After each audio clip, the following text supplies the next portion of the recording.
This is the sixth event of Raíces Cultural Arts Association, Son Y Su Esencia, and I want to thank Jonathan Cabrera and Raíces because they're doing a great job. This is the sixth one. Started in Queens, then he came to Uptown Manhattan, and then he went to downtown Manhattan, and now he's in El Condado de la Salsa, El Bronx. Yes. I'm going to start introducing a good friend of mine. I don't need a paper to introduce him because I know him for many, many years, and I'm sure a lot of people in this room know him as well.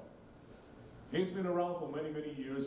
He was one of the founders and creator of the Latin department of the company that is the biggest entertainment company in the world today. It's Sirius XM Satellite Radio. He was the founder of the Latin department of that big company. His name is Gay Romero. He's here with us. And also, Gay Romero has been writing columns for newspapers, magazines, and he's been interviewing who's who in the music in New York City and all over Latin America and the world. Not only talking to them backstage, talking to them in their living room, talking to them in hotel rooms. So he knows, de la boca del lobo, like they say, okay? So he's in charge tonight of taking us through that journey, okay, of the beginnings of El Son Cubano. Ladies and gentlemen, let's welcome Gay Romero.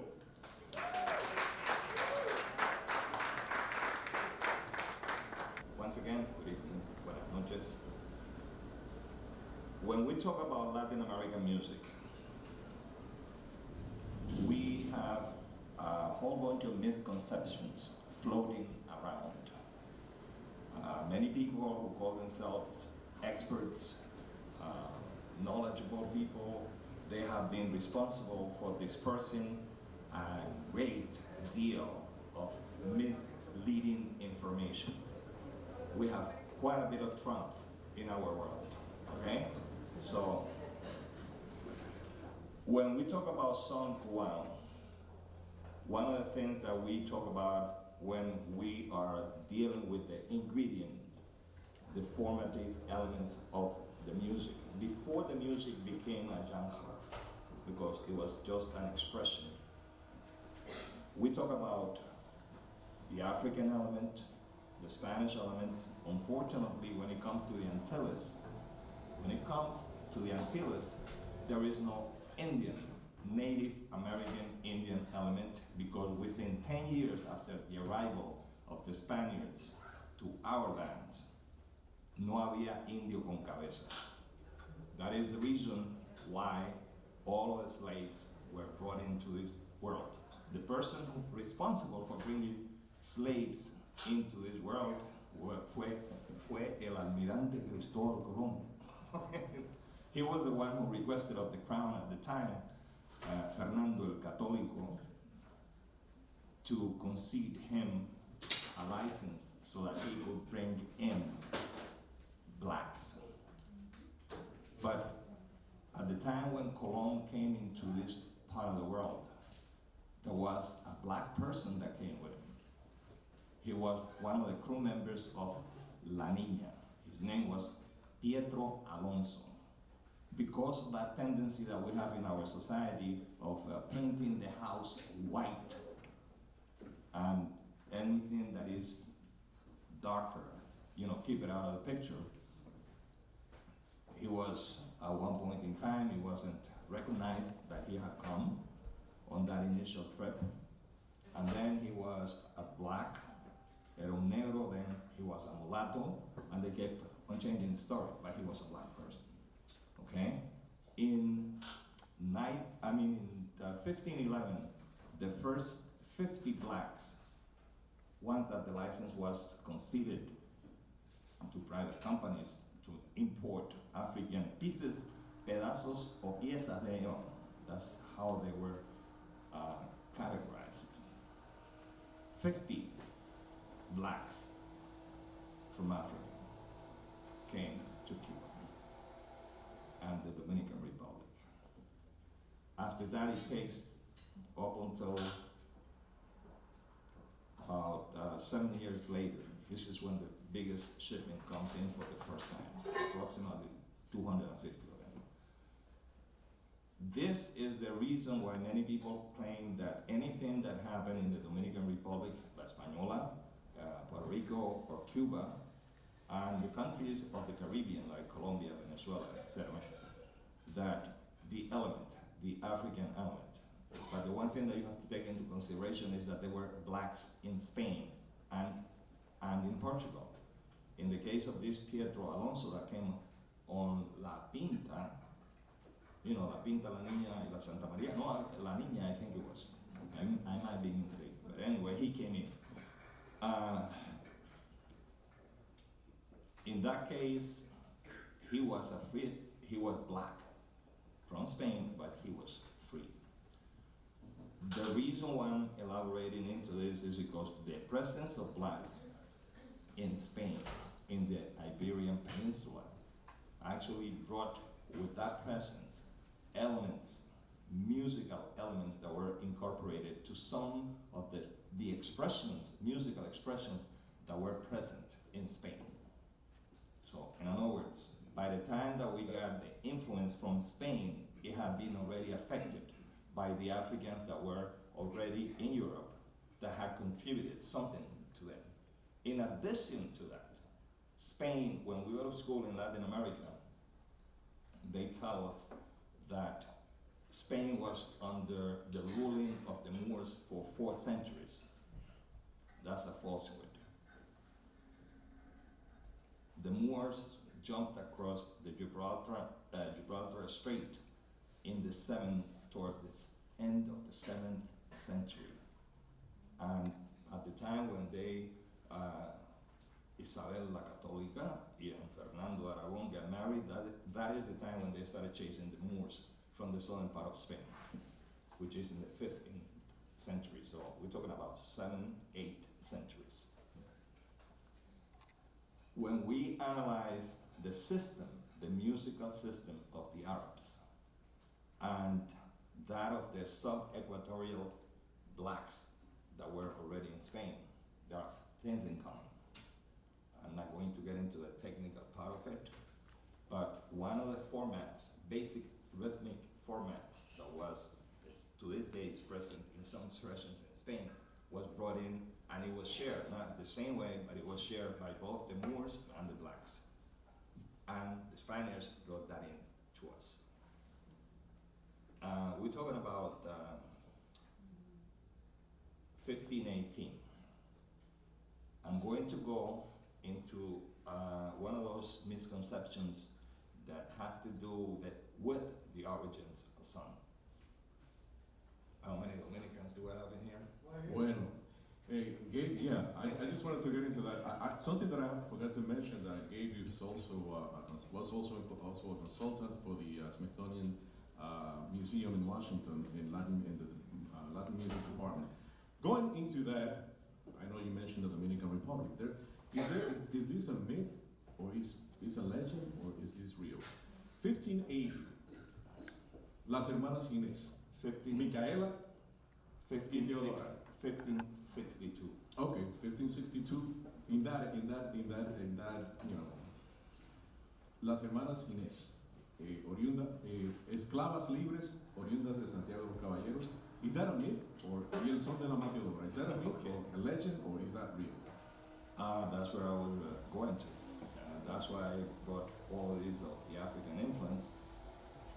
In 1562, in Santiago de Cuba,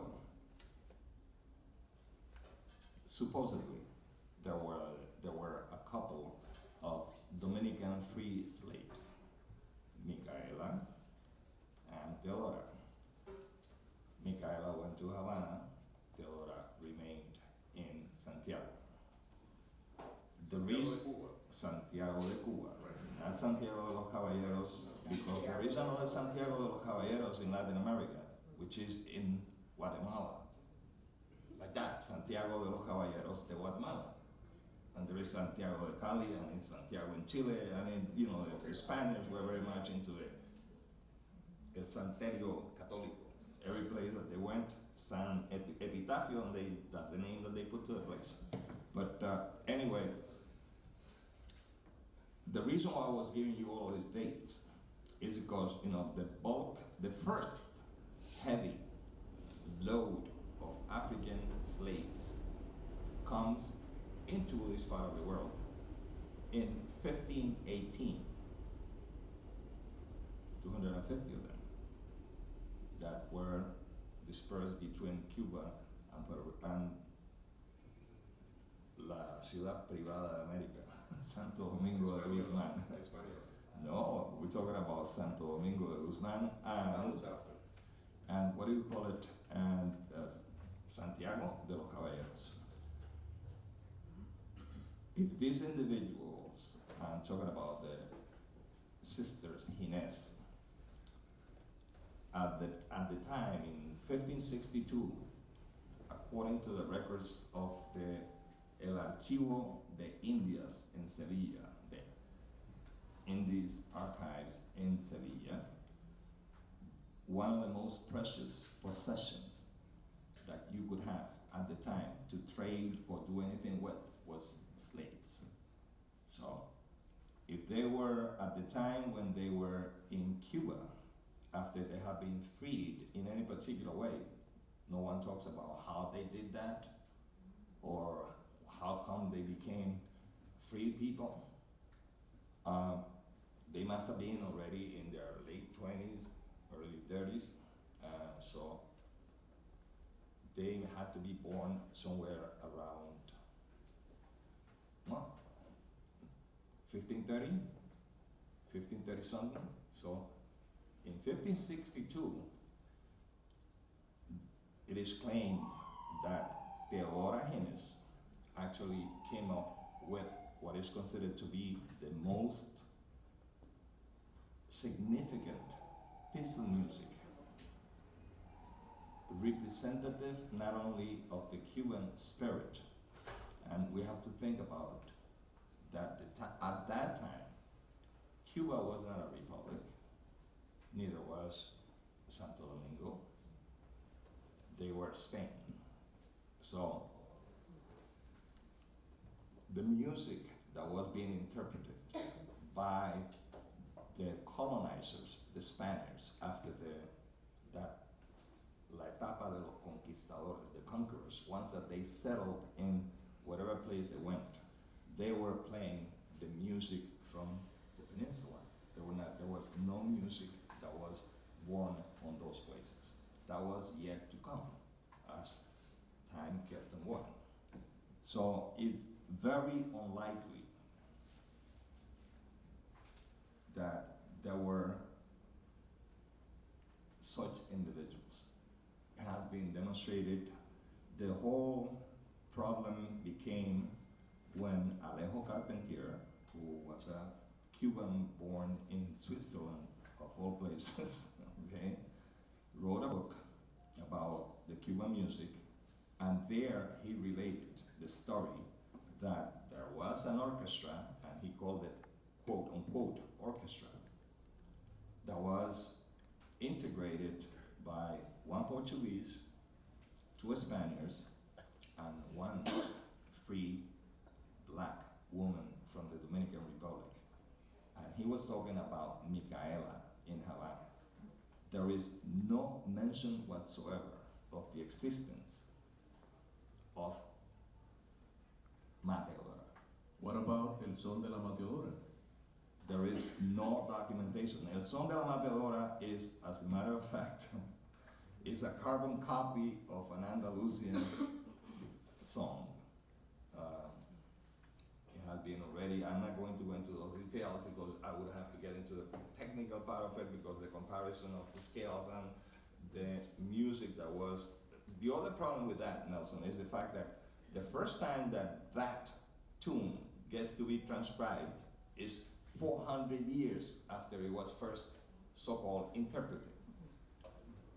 400 years after the creation, the so-called creation. How about Sindo Garay?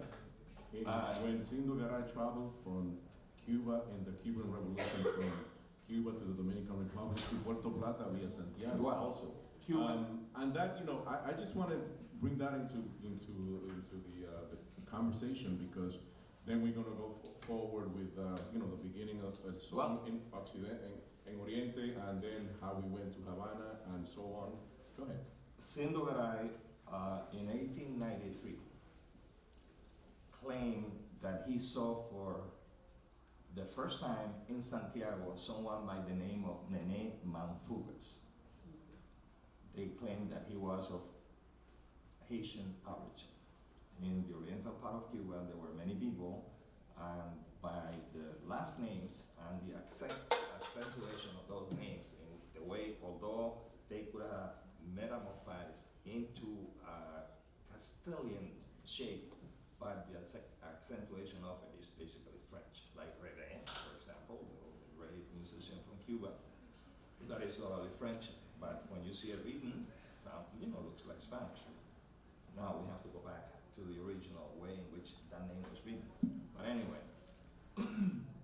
Nene Manfugas, Sindo Garay, who by the way was the only Cuban who had the opportunity to shake the hands of Jose Marti and Fidel Castro. Okay.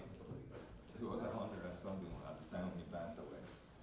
He claimed that during carnival time in Santiago de Cuba, he saw this individual, un negro colorado, meaning that he could have been black or mulatto with, you know, blondish hair or whatever, with an strange kind of instrument that was like a box with an arm with 3 strings. Not 6, not 9, 3 strings. Many people claim that that is the first tres.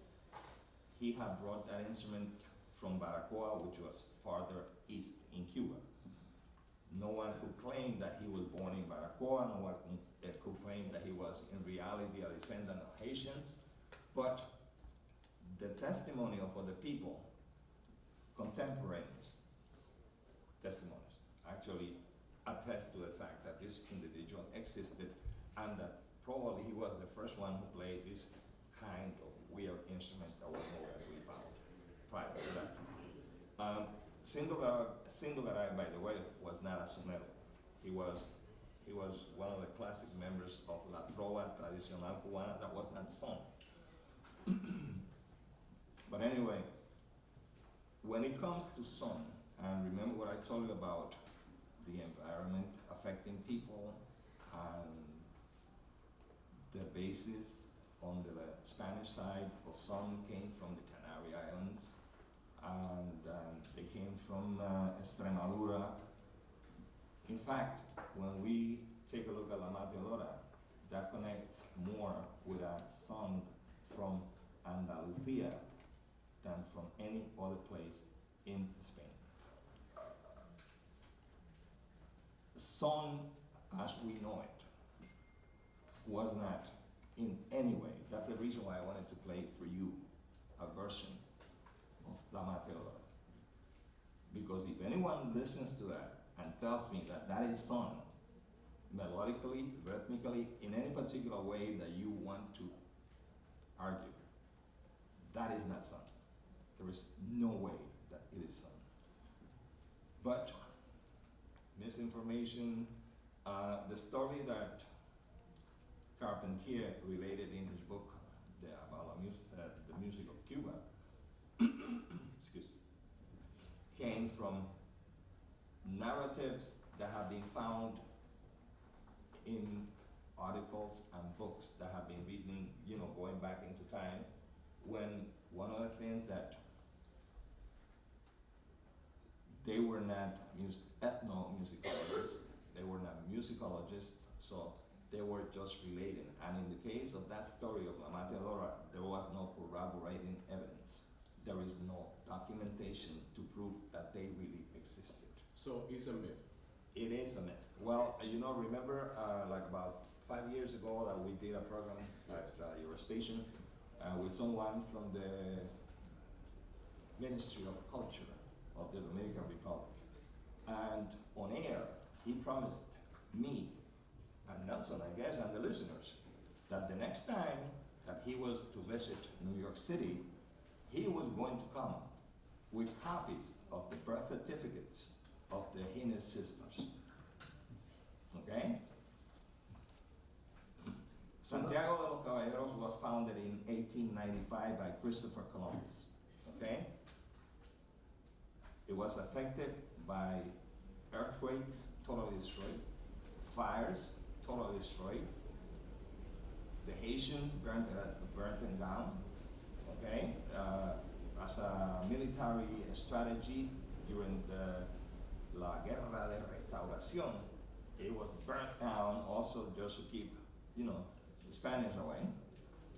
And the only place during those times that kept records of common people and anything that had to do with the lives of people in those new colonies was the Catholic Church.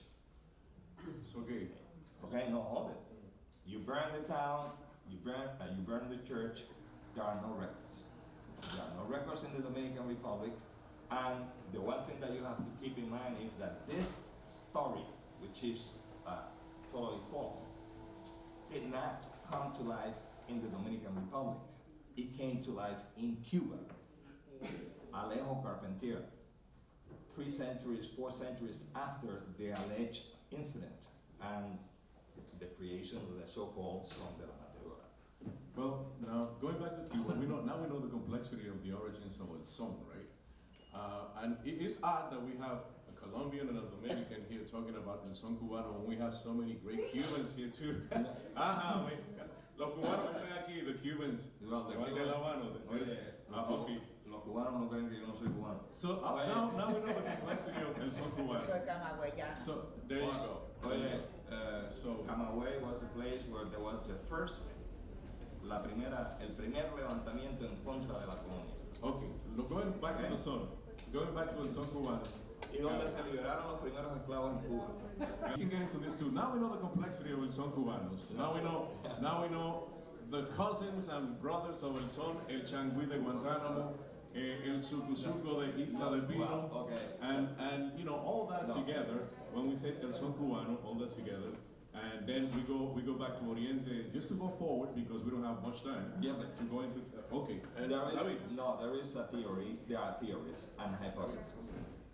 Many people consider that different elements, this is at this point in time the most valid hypothesis, theory. It has been formulated, it has been investigated, proven, beyond.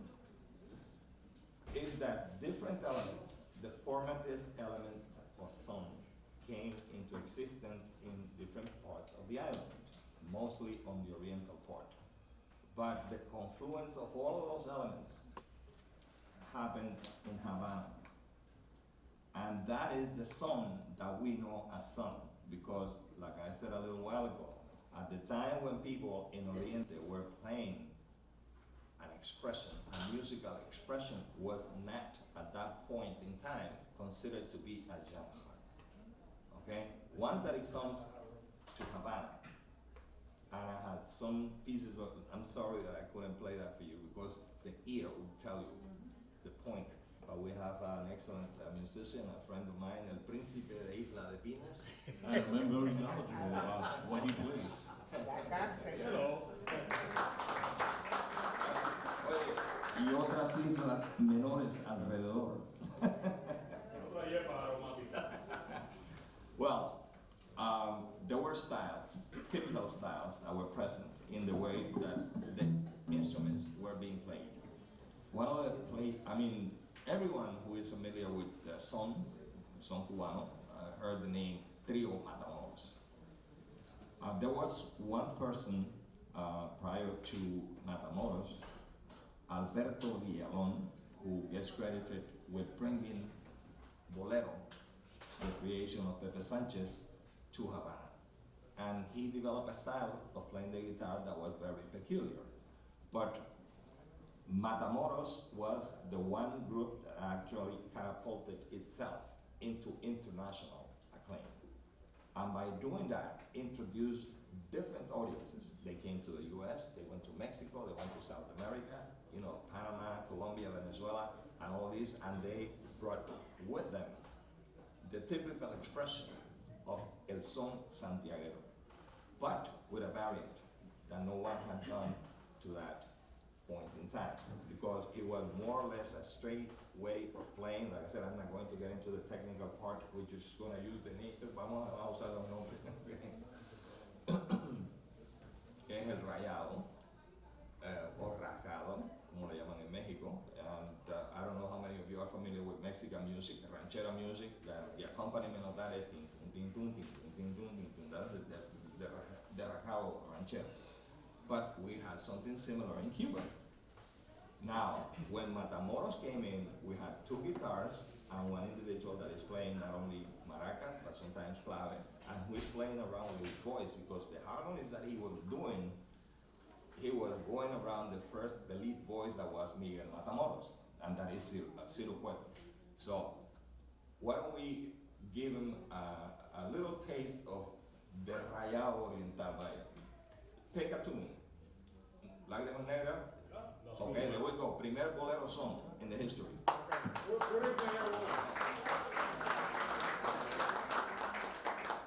Basically, the rayado or rasgado came from Spain, from the way to play the flamenco and to home.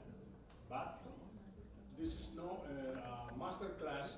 This is no extensive. This is a synthesis. It's something like this. The tempo, this, and the flamenco came like this.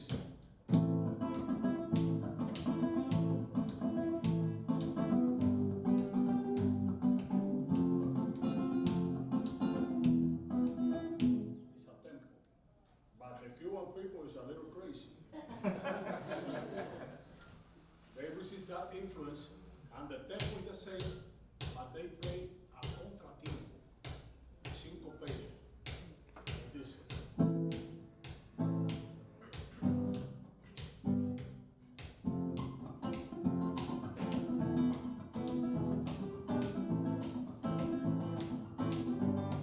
But this is the cadenza fria from the flamenco. But basically in Lágrimas Negras, the chord changing is very typical. Tú me quieres dejar, yo no quiero sufrir. Contigo me voy, mi santa, aunque me cueste morir. And Matamoros, in my opinion, was a genius. And he established this tempo in something that you apply with the nail, like a wheel. The people, the person that taught me this technique was the late Compadre Segundo when I was part of his trio. Was 21. It's something like this.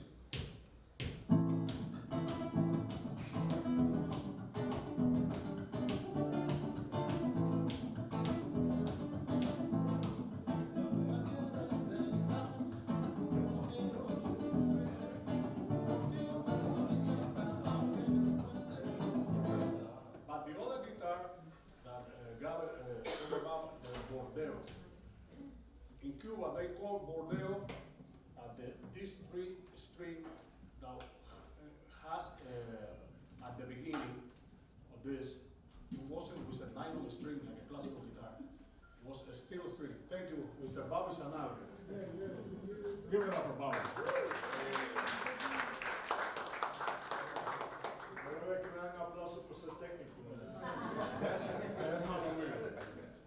All right. And the same song, they apply different things with three guitars. Usually the recording of the Matamoros was two guitars and one maracas player. But in the sample that Gabe put is something strange, but it's like this. One of the guitars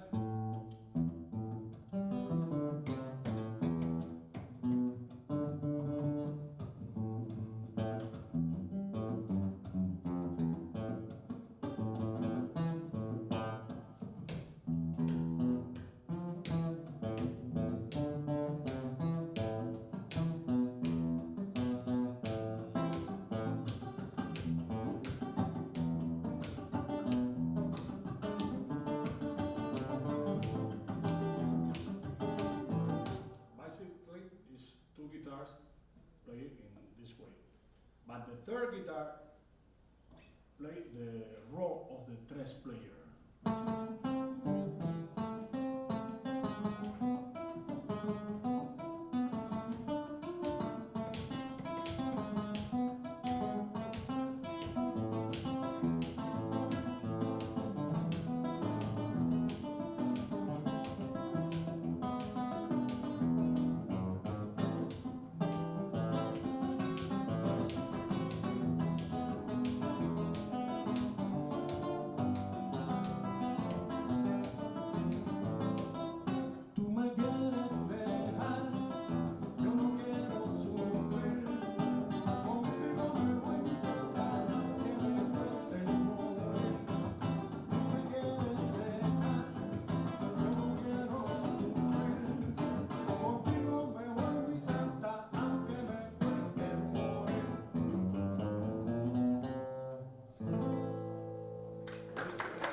By the way, entre paréntesis, Gaby, la composición de Lágrimas Negras, que se la adjudican a Miguel Matamoros, hay otra leyenda también que viene también de la República Dominicana. Se dice que Miguel Matamoros tenía un romance con una mulata. He has a romance with a mulata, green eyes mulata from Santo Domingo, and they wrote to each other. And from the letters that she used to send them is where he's got those lyrics. Solamente el coro se lo adjudican, only el coro, they saying that it was by Miguel Matamoros. The name of that mulata was Pura Reyes. Well, but I'm going to give you another one. Yes. One of the Colombian poets by the name of Julio Flores, many people say that he was the one who composed the lyrics of the tune and gave it to Miguel Matamoros at the time when he visited Cuba.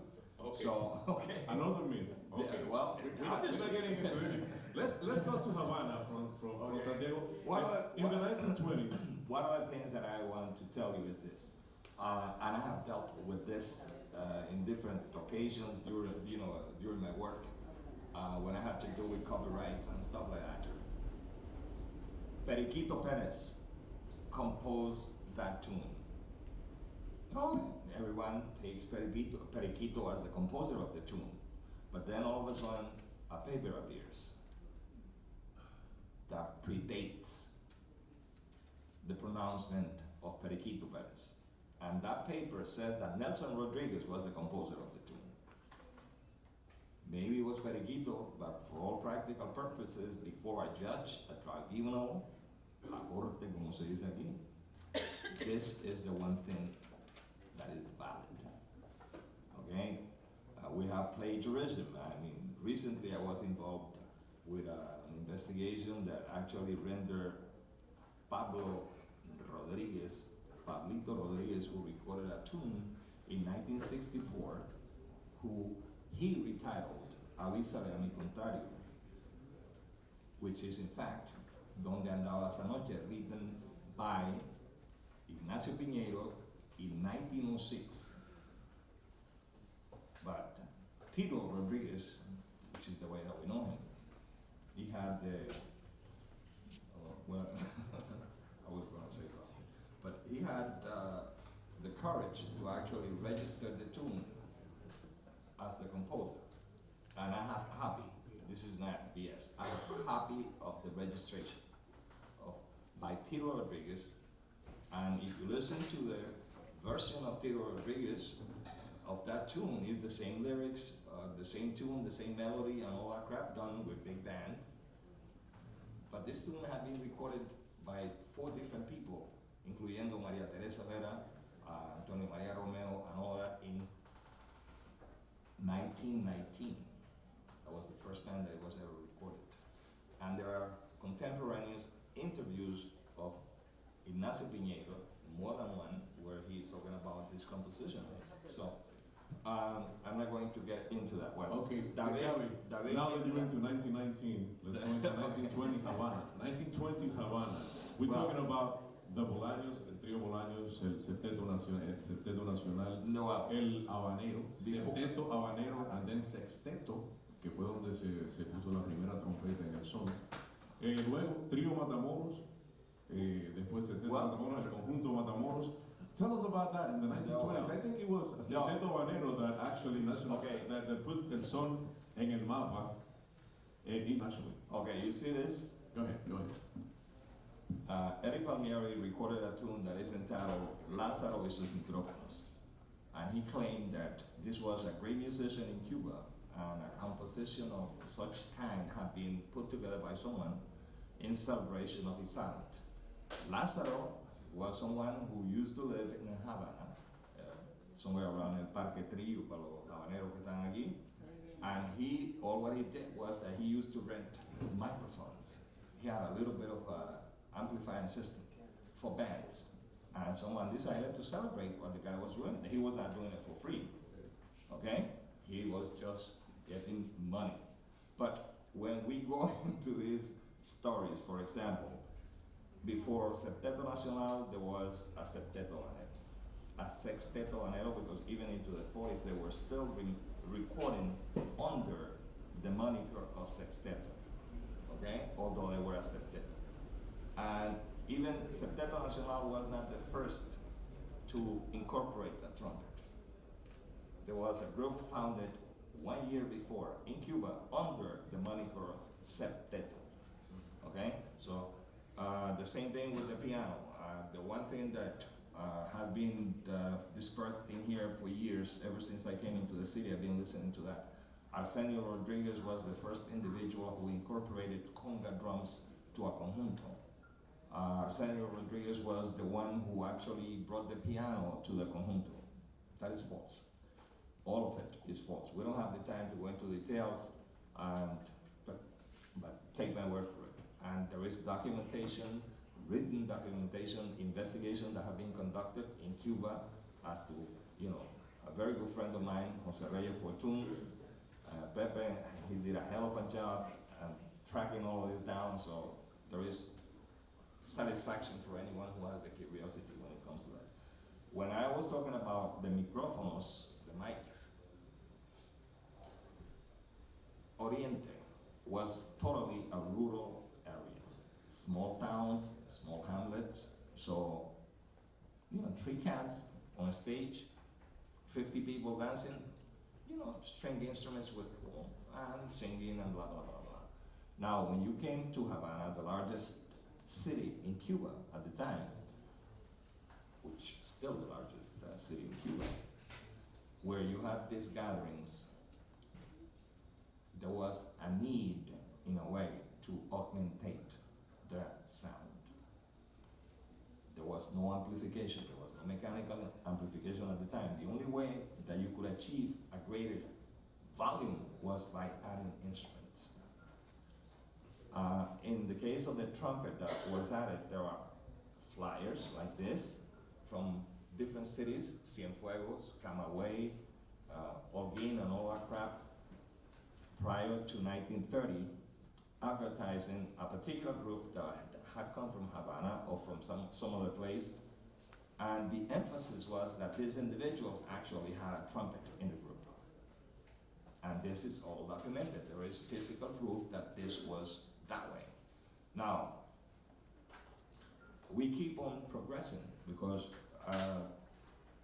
in 1927, when Septeto Nacional is founded, it's taken as the one aggregation that added a trumpet. Not in 1929, like they say, it happened in 1927. And, Septeto Nacional was founded on December the 13th, 1927, in Havana by Ignacio Piñera. And the end of the year, when we came into 1928, we already had a trumpet in the group. So then from there, the jump to that is 2 trumpets. Most people are familiar with Sonora Matancera, one of the most famous groups from Cuba. But up until 1946, Sonora Matancera had only 1 trumpet.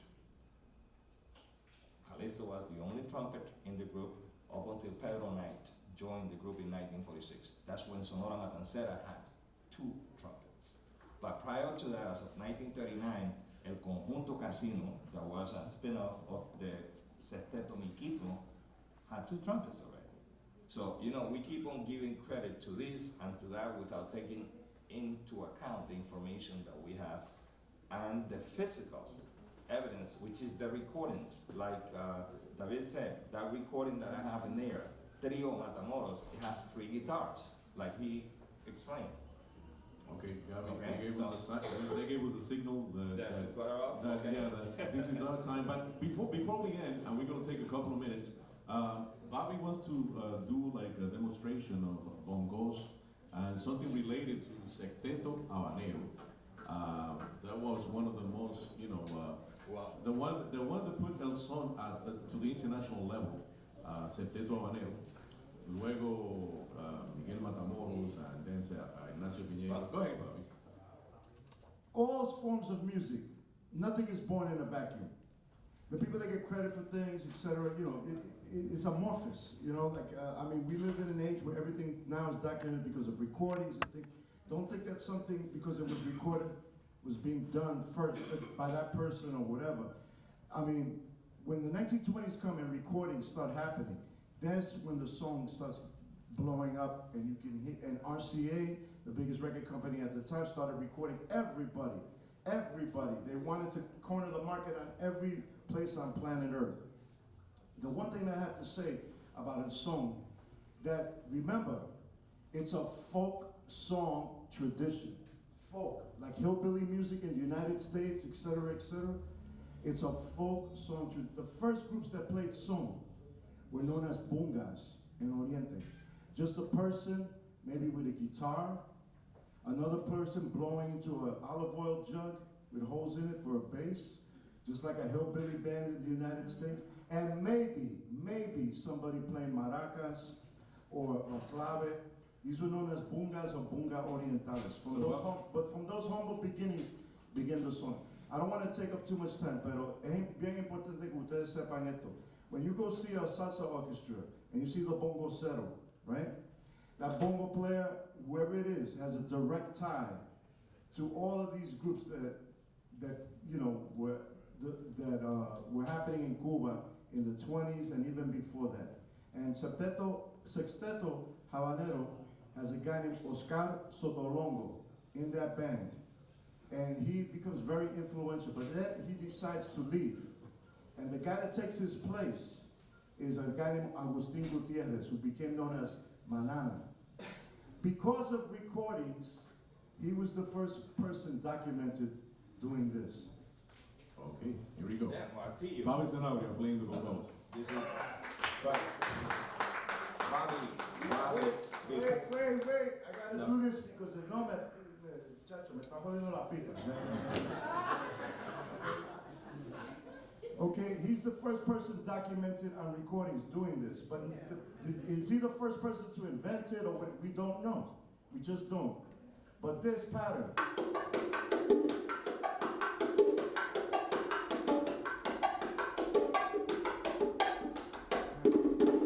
That thing that we call the martillo today, that every bongocero has to know, whether a man or woman or whatever, whether from Mars or Venus or whatever. He's the first person documented doing that. And because he's the first person documented doing that, he becomes the most influential bongocero in terms of recordings and everything, because that's, everybody learns from the recordings, unless you see the person there. The other thing too that you have to realize, that the song, Gabe was alluding to it, but he didn't have time to get into it, about the, in 1898, the Spanish-American War, troops from Oriente, El Ejército Permanente, they called it. That's false. Well, that is false. Well, That is false. It's been proven that is false. wait a minute, Okay. relax, you don't know what I'm gonna say. Guys, we don't have much time. We do know that there were musicians in those groups, and that the bongo style, there were bongoceros in those troops, and they brought that vocabulary from Oriente. Now, the thing that you have to realize, the reason that Agustin Manana Gutierrez was so important also was because he was Abacua. He was a Somonina. He was part of this fraternal order that's secret basically, and he brought all that vocabulary, that rhythmic vocabulary from Abacua drumming, from the bongo echeni, which is the solo drum in Abacua. He brings that to the table in Septeto Habanero, in Sexteto Habanero, in Vinci Septeto, and you hear that on recordings. So whether it's Johnny Rodriguez playing with the Mambo Legends Orchestra, whether it's Jose Mangual Sr. with the Machito Orchestra in the 1950s and late 40s, whether it's Armando Peraza, you know, when he was playing with all these groups in Cuba, and then later on with Santana. Okay, all that stuff, you can trace it back to this one guy. So, you know, when you hear me playing the bongo tonight, you're basically hearing Manana. You're basically Bobby, hearing Manana. thank you so much. We appreciate it. Yeah. Big round of applause for Bobby Sanabria.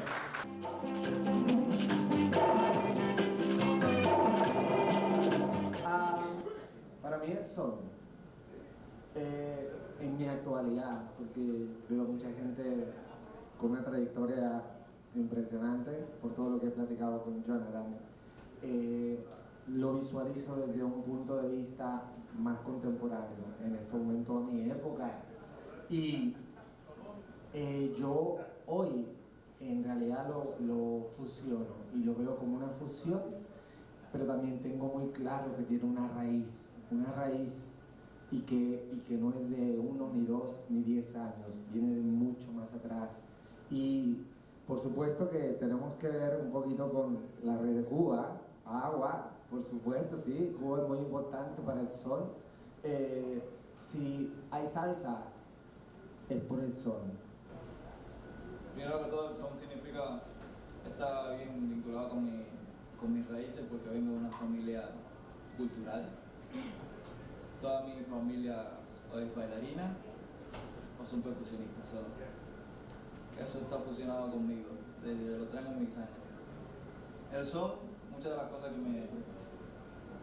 que me gustaron a motivarme por una carrera artística, una de ellas fue el son, por no solamente lo tradicional, sino la postura y la elegancia con que aquellas personas bailaban cuando empezaron en 1920 en adelante.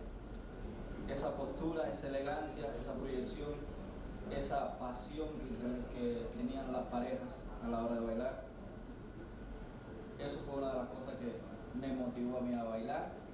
Y bueno, a pesar de que a través de los años, todo lleva un proceso y se va actualizando y cada vez se va moviendo para coger nuevas tendencias. Siempre me gusta bailar a lo contemporáneo, pero siempre llevar en lo profundo y en la base de lo que estoy haciendo un poco de lo tradicional. Y ese es el son. Gracias. You know, being here from the Bronx, I actually, growing up, I hated Latin music.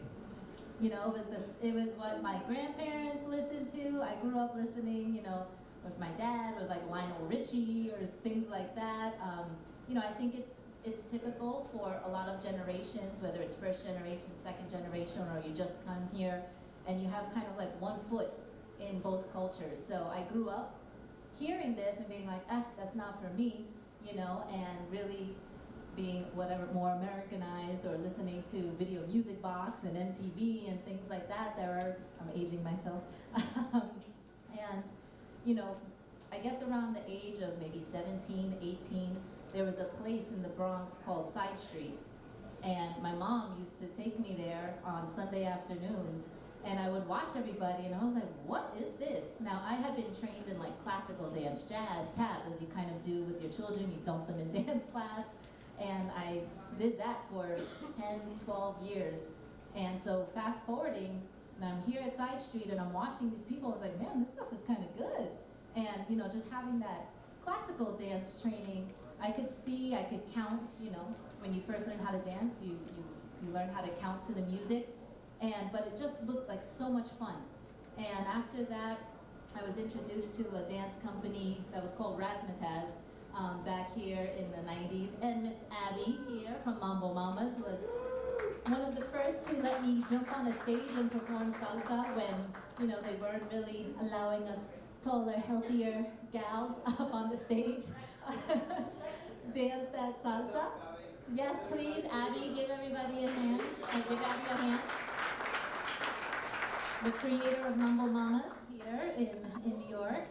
And so after that point and going to Side Street every weekend, I just kind of became obsessed, with it. And it wasn't actually fast forwarding until maybe 7, 8 years ago that I took my first trip to Cuba with a group called Meta Movements. They're an artist collective, and Lady also is part of that collective with me, and that's where, they started teaching you the connection of all these different dance styles, all these different rhythms. So we're dancing rumba, and I'm like, okay, yep.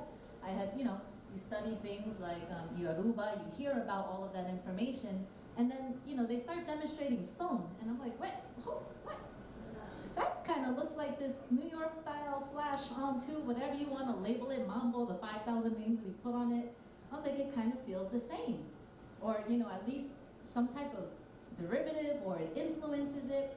And from that, it pretty much sparked it for me that I was like, wait a minute, I like the feel of this. And so, as Jonathan was saying, you start to do your research, you start to educate yourself a little bit more, and you really learn the history, and it really just puts a whole different dimension to your dancing when you understand what you're doing, the movements that you're doing, why you're doing them, and that there is a history and a culture behind it. Not just because it's stick your hand here, stick your leg there. It's not about the styling, but it's about the feeling and the history and the culture that inspires those movements. So Jonathan has been really passionate about this project, and he's kind of brought me into this, and I continue to learn with him and continue to, hopefully with everybody here, bring this all to you guys. So thank you again so much for coming out. Mi nombre es Nelson Radamés, originario de la ciudad de Santiago de los 30 Caballeros, en Pueblo Nuevo. Pueblo Nuevo, un barrio de los barrios calientes, ¿no?, de allá de Santiago, donde se escucha mucho el son, porque estamos hablando un poquito sobre el son hoy. Yo escuché el son por primera vez cuando el viejo mío Frank y mi tío Paco jugaban dominó y escuchaban a los compadres, a los ahijados, a los neutrales, al Septeto Nacional de Ignacio Piñeiro, y toda esa música se escuchaba allá en República Dominicana. Yo he estado haciendo Radio Alternativa, un programa que es básicamente con una temática, con un formato muy diferente a los otros. Hace un puente con el jazz, el Latin jazz, y luego la música afro-caribe latinoamericana, y termina con los Hispanic Blues, que es el son. Entonces ahí yo me uní con mi compañero en el año 1997 por aquí, para ese tiempo, e iniciamos el primer programa o segmento titulado específicamente al son. Son cubano es el más tradicional, el más conocido, es donde empezó el son. Mucha gente no está de acuerdo con eso, pero yo siempre he dicho que el son empezó donde quiera que había ingenios en el Caribe, empezó el son. Es una mezcla de lo que son muchos de los ritmos caribeños, que es una mezcla de lo africano y de lo europeo. Ese es el son. Así que yo espero que esto sea solamente el comienzo de un movimiento sonero que perdure por mucho tiempo, y que nuestras generaciones venideras de jóvenes también aprendan, porque Jonathan es un muchacho joven y allí se vieron muchos jóvenes también bailando son, para que nosotros aprendamos y que esto siga vigente, porque el son no ha muerto ni morirá, eso sigue.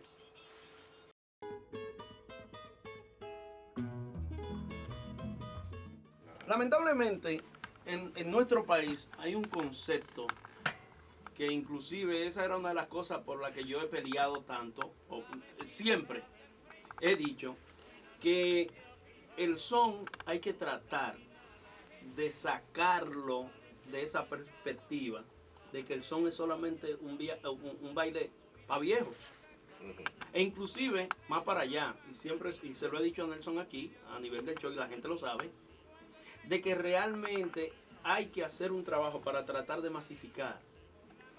Porque, por ejemplo, hay mucha gente que van a un salón de baile y le gusta bailar son, pero no se paran a bailar son. Eso es verdad.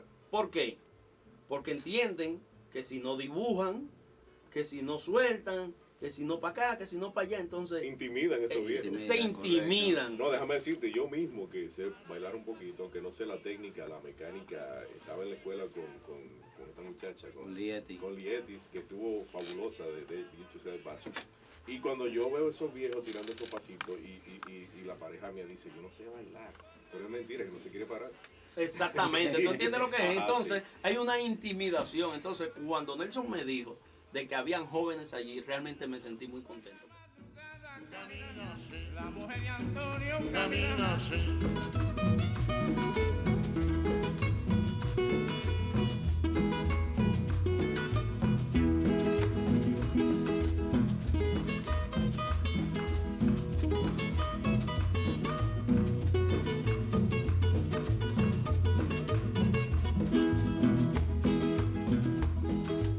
Si no tiene combustible, liberen su monoplano, que venga con los cubanos, que tienen mercado libre. La mujer de Antonio camina así, cuando viene de la plaza camina así, por la mañanita camina así, cuando trae la java camina así, cuando trae tomate camina así. La mujer de Antonio camina así, cuando trae lechuga camina así, por la madrugada camina así, cuando ve a la gente camina así.